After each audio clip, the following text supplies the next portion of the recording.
The New England Patriots have a difficult 2020 schedule, and it looks like they'll be tasked with a few tough matchups right out of the gate. We'll have to wait until Thursday night to find out the order of the 2020 NFL schedule, but ESPN's John Clayton said Wednesday on 93.7 The Fan in Pittsburgh that teams will open the season with non-conference matchups for the first 4 weeks. Download the My Teams app for the latest Patriots news and analysis. If that's the case, the Patriots' first 4 matchups will be against the Arizona Cardinals, home, Seattle Seahawks, away, San Francisco 49ers, home, and Los Angeles Rams, away. All 4 present challenges for New England, as well as intriguing storylines. Especially Jimmy Garoppolo's first game back in Foxborough. The full schedule will be announced at 8 p.m. Thursday. For a full list of the Patriots' 2020 opponents, you can go here. Last month, Giants backup quarterback Colt McCoy was talking about how he can help starter Daniel Jones prepare for Jones' second season in the league. Drafted by the Browns in the 3rd round of the 2010 draft, McCoy played 8 games as a rookie. Then the 2011 lockout came and all the offseason time prior to training camp was wiped out before a new CBA was put in place. Download the My Teams app for the latest Patriots news and analysis. I remember that lockout season being a real challenge for me, McCoy said, adding that it was probably the worst thing that happened in terms of his development.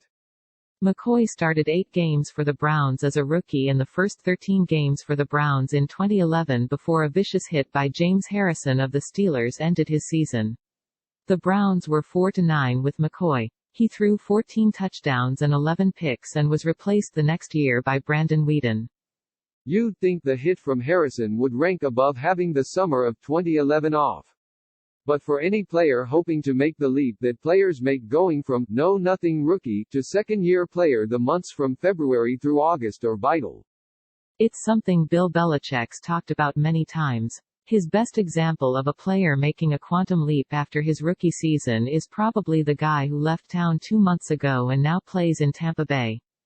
This year's crop of second-year players, including the promising but still very green Jarrett Stidham, is currently missing out on the chance to make those advances. They aren't locked out like McCoy was. They can still meet remotely with coaches and make every effort to improve.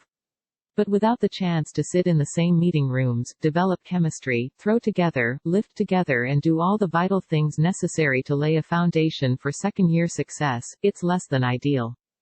Bills coach Sean McDermott recently told Buffalo media that this time of year is geared to passing game improvement. We usually spend about 70% of our spring trying to shape our passing game, McDermott said, via the Rochester Democrat and Chronicle. There's no pads on, so not a lot of sense spending a whole lot of time on the run game in spring ball. In training camp it flips a little bit, starts to even out, maybe 60-40, 50-50, because you have pads on and you can work the 9-on-7 drills. That's the biggest thing we're missing, time on task in developing the passing game. Listen and subscribe to Tom E. Curran's Patriots Talk podcast. Stidham is the player with the most riding on his down-to-down mastery of the offense. But there are plenty of others, especially second-year wideouts N'Keal Harry and Jacoby Myers and rookie tight ends Dalton Keene and Devin Asiasi, who will be dealing with either compressed off-seasons or none at all. It's less than ideal. Reason number 237 that it's a good thing Josh McDaniels didn't leave for greener pastures in the offseason. Meanwhile, if you're wondering how the guys other than McCoy that lost one of their formative years after being drafted in 2010 or 2011, I have an answer for you. The first 5 quarterbacks taken in 2010 were Sam Bradford, Tim Tebow, Jimmy Clausen, McCoy and Mike Kafka. The 2011 crew: Cam Newton, Jake Locker, Blaine Gabbert, Christian Ponder and Andy Dalton. Colin Kaepernick was the 6th quarterback taken. The 7th was Ryan Mallett. Just because there's a pile of washouts there doesn't mean Stidham and Jones are doomed. The 2013 class was E.J. Manuel, Geno Smith, Mike Glennon, Matt Barkley and Ryan Nassib with the first 5 picks. Sometimes, no matter how much offseason time you have, it just doesn't work out. The NFL has sent its 32 teams a memo outlining a limited reopening of team facilities beginning May 15. Commissioner Roger Goodell's memo lists protocols beginning with allowing 50% of non-player personnel, up to 75 employees, into facilities on a single day. Some states require a lower number, such as Massachusetts, which has banned gatherings of 10 or more. Download the My Teams app for the latest Patriots news and analysis. In the first phase, no players would be allowed in the facilities unless continuing therapy and rehabilitation for injuries that were halted at facilities when they were ordered closed on March 25 by Goodell.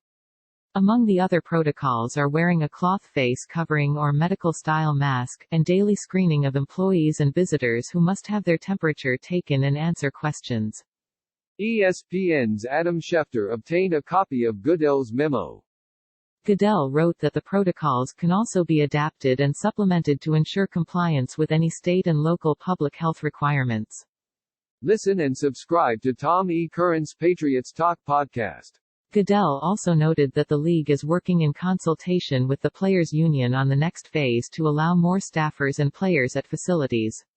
As he has before while the coronavirus crisis worsened, the commissioner again cautioned against public comments from team officials about hypothetical scenarios for the 2020 season. The NFL has publicly stated it will open on time and with full stadiums.